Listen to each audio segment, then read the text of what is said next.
오늘 본문에서는 8가지 환상을 본 스가랴에게 하나님의 말씀이 임하였습니다. 그 말씀의 내용은 바벨론으로부터 돌아온 사람들에게서 은과 금을 취하여 면류관을 만들고 그것을 여호수아에게 씌워주라는 것이었습니다. 그들은 헬데와 도비야와 여다야와 요시아였습니다. 헬데는 강하다는 뜻을 가진 헬렘이란 말에서 유래한 말로 건강하다 혹은 머리된 자란 뜻을 가지고 있습니다. 헬데는 건강하고 머리된 자였습니다. 도비야는 하나님의 선하심이란 뜻을 가지고 있습니다. 하나님의 백성은 하나님의 선하심으로 되는 것입니다.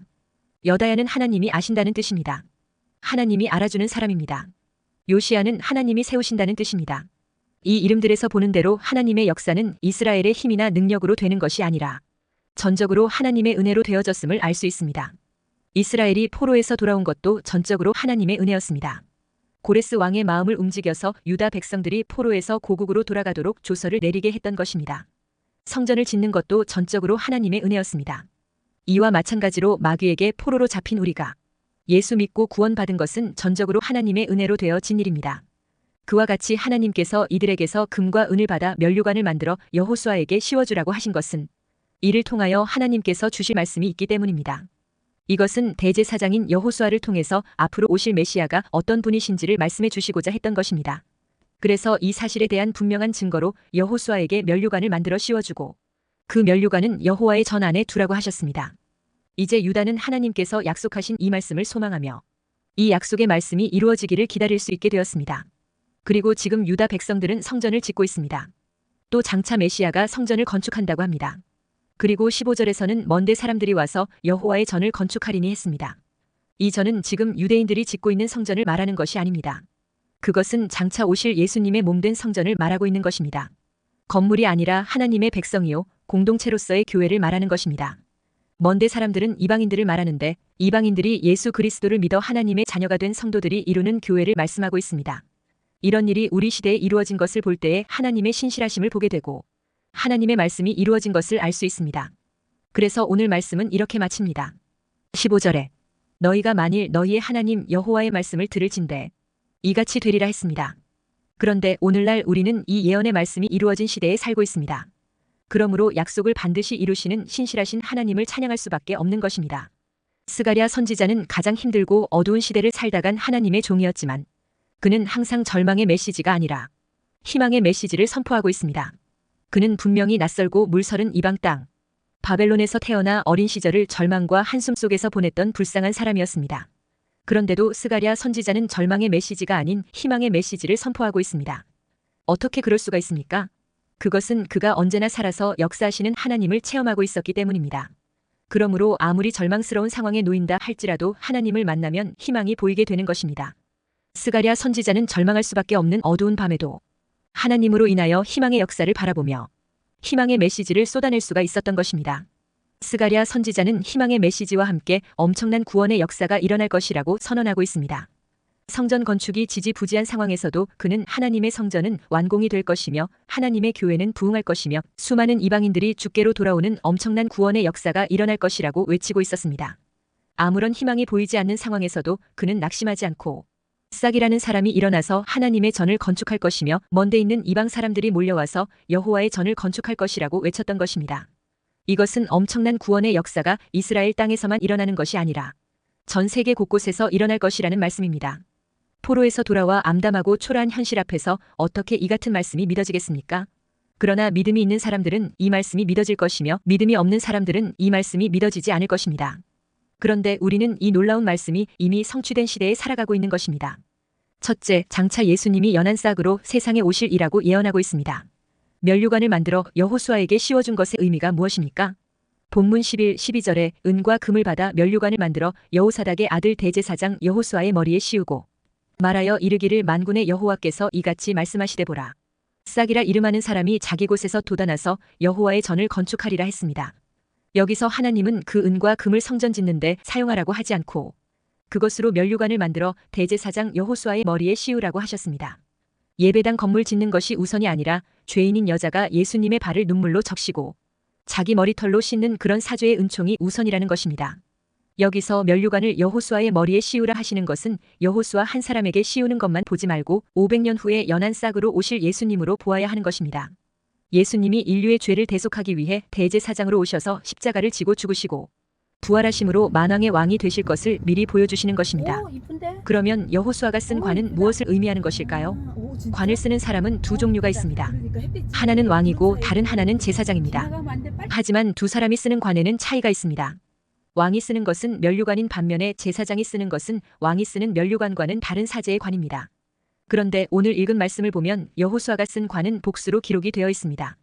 이것은 면류관의 의미가 이중적이라는 것을 의미합니다. 또한 복수로 기록이 되어 있을 때는 권위와 영광과 능력을 표시하는 의미가 있습니다. 그러니까 여호수아가 쓴 관의 의미에는 두 가지의 직책, 즉 다스리는 왕의 사역과 하나님과의 만남을 이루는 제사장 사역을 겸임하고 있다는 것입니다. 그러니까 왕 같은 제사장이라는 것입니다. 이 사역은 바로 멜기세덱의 사역과 같은 것입니다. 그래서 여호수아는 예표적인 인물이라는 것입니다. 그는 상징적 왕권을 소유하고 있음은 물론이요 메시아의 사역도 예표하고 있습니다. 그러므로 왕 같은 제사장인 예수 그리스도의 사역을 증거하고 있습니다. 그런데 이 면류관이 여호수아에게 주어지지 않고 여호와의 전에 기념하기 위해 보존되어야 했습니다. 그래서 14절에 그 면류관은 헬렘과 도비야와 여다야와 스바냐의 아들 헨을 기념하기 위하여 여호와의 전 안에 두라 하시니라 했습니다. 여호와의 전 안에 아직 걸려있는 면류관은 선교 활동을 예표하고 있습니다. 왕 같은 제사장의 직분으로 신약 성도들은 구원자 예수 그리스도의 복음을 땅 끝까지 전파하는 사명을 받은 것입니다. 그리고 본문 12절에 말하여 이르기를 만군의 여호와께서 이같이 말씀하시되 보라. 싹이라 이름하는 사람이 자기 곳에서 돋아나서 여호와의 전을 건축하리라 했습니다. 대제사장 여호수아는 장차 예수님께서 연한 싹과 같이 육신을 입고 세상에 오셔서 그 몸을 성전으로 삼으신다는 것입니다. 성령 시대를 살고 있는 우리는 영적 성전된 주님의 몸된 교회의 지체가 되었습니다. 그러므로 여기서 싹은 성령으로 기름 부음 받으신 그리스도를 가리킵니다. 그리고 싹은 계속해서 퍼져나갑니다. 열매 맺는 생명으로 살리기 위해 성령을 부으사 우리 안에 참된 영적 성전을 건축하시는 것입니다. 이것이 싹의 역사입니다. 성전이라고 세워놓고 명예노름, 직분노름, 친교노름으로 장사하는 집을 만드는 자들이 많습니다. 그러나 이런 곳은 여호와의 전이 아닙니다. 여호와의 전인 교회는 복음으로 역사하는 하나님의 섭리를 밝히보고 날마다 기쁨과 감사로 살아가며 그 몸을 오직 열매 맺는 일과 생명 살리는 일에 쓰는 것입니다. 그리고 싹이 하는 일은 본문에 4가지로 소개되고 있습니다. 13절에 그가 여호와의 전을 건축하고 영광도 얻고 그 자리에 앉아서 다스릴 것이요. 또 제사장이 자기 자리에 있으리니 이 둘 사이에 평화의 의논이 있으리라 하셨다 하고 했습니다. 예수님이 오셔서 죽으심으로 성전에 터가 생겼고 그 터를 선지자와 사도가 닫게 하셨습니다. 신령한 건축자가 되어서 집을 세워나가는 것이 성전을 짓는 것입니다. 그런데 성전을 지어나가야 할 이유는 바로 하나님께서 영광을 얻게 하는 것입니다. 다스리시는 것은 예수님의 왕직이요 십자가의 죽으심은 예수님의 제사장직 수행입니다. 그러므로 예수님은 우리의 왕이시요 동시에 우리의 제사장이십니다. 그러므로 싹 되신 예수님이 하시는 일은 첫째, 여호와의 전을 세웁니다. 여호와의 전이란 단순히 예루살렘 성전을 말하는 것이 아닙니다. 여호와의 전은 하나님의 집을 말합니다. 즉 산돌 위에 세워진 거룩한 교회를 말합니다. 그러므로 진정한 성전은 예수 그리스도이신 것입니다. 교회는 산돌이신 예수님 위에 세워져야 합니다. 그래서 예수님은 친히 모퉁이 돌이 되셨습니다. 그래서 베드로전서 2장 6절에 성경에 기록되었으되 보라 내가 택한 보배로운 모퉁이 돌을 시온에 두노니 그를 믿는 자는 부끄러움을 당하지 아니하리라 하였으니 했습니다. 그리고 둘째로 싹 되신 예수님은 영광을 받으십니다.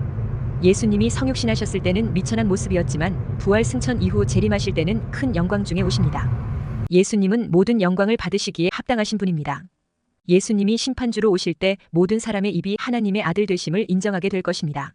그리고 셋째로 싹 되신 예수님은 만유를 다스리시는 진정한 왕이십니다. 지금 세상은 주님께서 잠시 세상 세력에게 맡긴 바 되었기 때문에 곤고함과 쓰라림이 있습니다. 불의와 악의 세력이 잠시 동안은 활개를 치지만 예수님이 재림하시면 친히 만왕의 왕이 되사 온 천하를 다스리십니다. 그때 온 천하를 공의와 진리로 친히 다스리실 것입니다. 그러면 더 이상 억울한 일도 악의 세력도 불법도 사라지게 될 것입니다. 모든 질병이 떠나가게 되고 불안이 사라지며 정의가 하수같이 흐르게 될 것입니다. 그때에는 이리가 어린 양과 함께 거하며 표범이 어린 염소와 함께 누우며 송아지와 어린 사자와 살진 짐승이 함께 있어 어린 아이에게 이끌림 받을 것입니다. 또 암소와 곰이 함께 먹으며 그것들의 새끼가 함께 엎드리며 사자가 소처럼 풀을 먹을 것입니다. 또한 젖먹는 아이가 독사의 구멍에서 장난하며 젖된 어린 아이가 독사의 굴에 손을 넣을 것입니다. 그때는 참 사랑과 진리가 그 나라에 임하게 될 것입니다. 어두움이 없고 낮에 해가 상하게 하지 못하고 밤의 달이 우리를 해치지 못하게 될 것입니다. 그리고 모든 눈에서 눈물이 사라질 것입니다. 죽음의 이별이 다시는 없게 될 것입니다. 그리고 넷째로 싹 되신 예수님으로 인해 평화의 의논이 있게 될 것입니다. 새 싹 되신 예수님이 하는 일은 평화를 주는 일입니다. 평화를 만들어내는 일을 합니다. 그래서 이사야 9장 6절에서는 예수님을 평강의 왕이라고 했습니다. 또한 미가서 5장 5절에서는 예수님을 우리의 평강이라고 했습니다. 둘째, 하나님의 말씀에 순종할 때 하나님의 역사가 이루어집니다. 15절에 너희가 만일 너희의 하나님 여호와의 말씀을 들을진대 이같이 되리라 했습니다. 여호와의 말씀을 들을 때 축복이 이루어집니다. 축복의 조건은 말씀에 대한 순종입니다. 신명기 28장 전체가 그것을 말씀하고 있습니다. 하나님의 말씀을 순종하는 자는 축복을 받을 수 있습니다. 그러나 하나님의 말씀을 청종하지 않고 불순종하는 사람은 축복은 고사하고 저주에 떨어질 수 있습니다. 말씀을 듣는다는 것이 단순히 귀로 듣는 것만을 의미하는 것은 아닙니다. 당연히 행동이 따라야 합니다. 스가랴 선지자는 예언을 하고 이것이 반드시 성취될 것을 입증하면서 먼데 사람이 와서 성전을 건축하게 되리라고 예언했습니다. 하나님의 말씀은 신실한 자들에 의해서 이루어지게 됩니다. 그리고 이 일을 이루는 자는 반드시 축복을 받게 됩니다. 하나님의 말씀을 청종하는 자들이 장차 그리스도의 교회 건설에 동참하게 된다는 것입니다. 그런데 교회를 세우는 자들은 먼데 있는 사람이라는 것입니다. 가까운 데 있다고 뽐내며 일하지 않는 사람은 아니라는 것입니다. 구원받았다고 교회 안에 있다고 주도권을 잡고 있다고 그것을 믿고 일하지 않는 자들에 대한 경고의 말씀입니다. 하나님은 그런 자들의 촛대를 옮기시는 것입니다. 에베소 교회는 첫사랑을 잃어버려서 하나님으로부터 촛대가 옮겨짐을 당했습니다. 본문 15절에 먼데 사람들이 와서 여호와의 전을 건축하리니 만군의 여호와께서 나를 너희에게 보내신 줄을 너희가 알리라. 너희가 만일 너희의 하나님 여호와의 말씀을 들을진대 이같이 되리라 했습니다. 신약시대에 먼데 있는 이방인들이 성령을 받아 머리 되신 예수 그리스도의 지체가 되므로 거룩한 여호와의 전인 교회가 건축될 것이라는 것입니다. 성도들이 하나님 말씀을 청종하는 것은 먼저는 자기 심령의 성전을 지어나가는 것이 됩니다. 그리고 그것이 나아가 다른 사람의 심령 성전을 지어나갈 수 있도록 도와주는 일이 되는 것입니다. 그래서 신앙생활은 혼자서 하는 것이 아니라 앞서가는 자가 뒤따라 오는 자를 이끌어주는 것입니다. 그렇게 이끌림 받은 자들은 자신이 끌림을 받았던 것처럼 누군가를 끌어주는 견인차 노릇을 하게 되는 것입니다. 그래서 심령 성전은 혼자서 건축할 수 없는 것입니다. 앞선 자와 더불어 함께 하는 것입니다. 먼데 사람들이 와서 여호와의 전을 건축한다는 것은 이방인들이 예수 믿고 구원받아 주의 몸된 성전을 이루게 된다는 것입니다. 먼데 있는 이방인이 구원을 받는다는 것은 그만큼 복음이 널리 전파되었다는 것입니다. 바울은 전하는 사람이 없이 어찌 들을 수 있겠으며 듣지 아니하고 어찌 믿을 수 있겠느냐 했습니다. 그러므로 신약시대에는 땅 끝까지 복음이 전파되는 세계 선교가 이루어진다는 것입니다.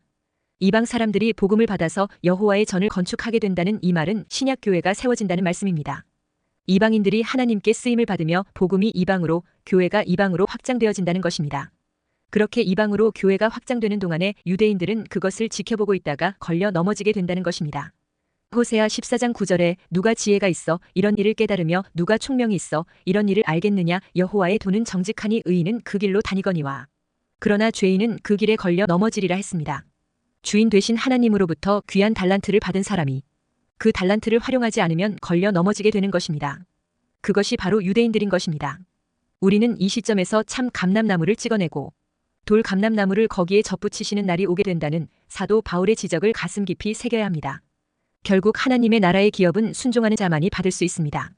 우리가 하나님의 말씀에 귀를 기울여 순종하지 않는다면 하나님도 우리 말을 듣지 않으시는 것입니다. 그래서 하나님은 그 말씀에 불순종한 유대인을 쫓아내었던 것입니다. 그와 같이 우리가 만약 하나님의 말씀에 불순종한다면 우리도 주의 왕국에서 찍혀 나가게 되는 것입니다. 원가지도 꺾으신 하나님께서 접붙인 나무인들 어찌 꺾지 않으시겠습니까? 돌 감람나무가 불순종하고 있다면 아낌없이 찍어버리실 것입니다. 셋째, 하나님의 말씀을 청종치 않으면 마른 나무같이 되는 것이요. 말씀을 청종하면 푸른 새순 같은 사람이 되는 것입니다. 12절에 말하여 이르기를 만군의 여호와께서 이같이 말씀하시되 보라. 싹이라 이름하는 사람이 자기 곳에서 돋아나서 여호와의 전을 건축하리라 했습니다. 성경은 장차 오실 메시아를 싹이라고 불렀습니다. 여기 싹이란 어린 새싹을 말합니다. 새싹은 힘이 없고 초라합니다. 마찬가지로 이 땅에 오신 예수님은 별 볼일 없고 천한 존재로 취급당했습니다. 예수님은 가장 작은 동네인 베들레헴에서 태어나셨는데 그나마 장소도 초라한 마국간이었습니다. 그러나 실상은 예수님이 바로 만왕의 왕이었습니다. 통치자 되신 분이 오신 것입니다. 스가랴 선지자는 그 초라한 싹이라는 이름을 가진 이가 여호와의 전을 건축하고 영광도 얻고 다스리실 것이라고 말씀하고 있습니다. 그래서 이사야 선지자는 예수님에 대해 이렇게 소개했습니다. 이사야 9장 6절에 이는 한 아기가 우리에게 낳고 한 아들을 우리에게 주신 바 되었는데 그의 어깨에는 정사를 메었고 그의 이름은 기묘자라 모사라 전능하신 하나님이라 영존하시는 아버지라 평강의 왕이라 할 것임이라 했습니다. 정사란 정부 권세라는 의미입니다. 이것은 권위의 상징으로 주어진 금고리나 열쇠를 어깨에 걸친 데서 나온 표현입니다. 이사야 22장 22절에 내가 또 다윗의 집의 열쇠를 그의 어깨에 두리니 그가 열면 닫을 자가 없겠고 닫으면 열 자가 없으리라 했습니다. 이사야 11장 10절에서는 그날에 이새의 뿌리에서 한 싹이 나서 만민의 기치로 설 것이요 열방이 그에게로 돌아오리니 그가 거한 곳이 영화로우리라 했습니다. 만민의 기치로 설 것이라는 것은 세상 모든 사람 위에 우뚝 선다는 것입니다. 그러니까 세상 모든 사람을 구원하고 심판하는 자리에 있게 된다는 뜻인 것입니다. 이사야 선지자가 말한 한 악이나 이새의 뿌리에서 난 한 싹은 오실 메시아요 만왕의 왕이신 예수 그리스도를 말하고 있습니다. 예수님이 세상 눈으로 보면 초라하고 연약한 새싹같이 보이지만 실상은 모든 통치와 권세와 능력의 최극단에 계신 분이신 것입니다. 에베소서 1장 21절에 모든 통치와 권세와 능력과 주권과 이 세상뿐 아니라 오는 세상에 일컫는 모든 이름 위에 뛰어나게 하시고 했습니다. 그러므로 예수 그리스도는 만왕의 왕으로 오신 만유의 주가 되십니다. 세상이 이것을 모른다는 것이 그들에게는 최고의 비극이 되는 것입니다. 또한 예수 그리스도는 대제사장이십니다. 스가랴 선지자가 만든 면류관들 중 하나가 왕직을 의미했다면 또 하나는 대제사장직을 의미합니다. 사실 여호수아는 바벨론 포로 생활 당시 대제사장이었던 여호사닥의 아들로서 거주 시기와 귀환 시기의 대제사장이었기에 대제사장의 관을 쓰는 것은 자연스러운 일이었습니다. 이 말씀에서 여호수아는 역사적 존재로서 대제사장이 아니라 오실 메시아 예수 그리스도의 예표로서 면류관을 쓴 것입니다. 그러니까 여호수아가 면류관을 썼다는 것은 메시아 되신 예수님이 왕의 직무만이 아니라 대제사장의 직무까지 감당하실 것을 예표했다는 것입니다. 그래서 메시아가 한 몸에 두 직무를 겸하실 것을 두고 스가랴 6장 13절에 이 둘 사이에 평화의 의논이 있으리라 하셨다고 말씀하신 것입니다. 그러나 오실 메시아 되신 예수님은 여호수아가 그렇듯이 레위 지파에 태어나 제사장직을 계승하지는 않았습니다. 그래서 히브리서 6장 20절에 그리로 앞서가신 예수께서 멜기세덱의 반차를 따라 영원히 대제사장이 되어 우리를 위하여 들어가셨느니라 했습니다. 그러므로 이제 우리는 만왕의 왕이신 예수님이 우리를 항상 다스리게 해야 합니다. 나아가 여러분이 자신과 이웃을 위해 기도하는 제사장의 삶을 살 수 있도록 항상 성령 충만한 성령의 전으로 살게 되시기를 주의 이름으로 축원합니다.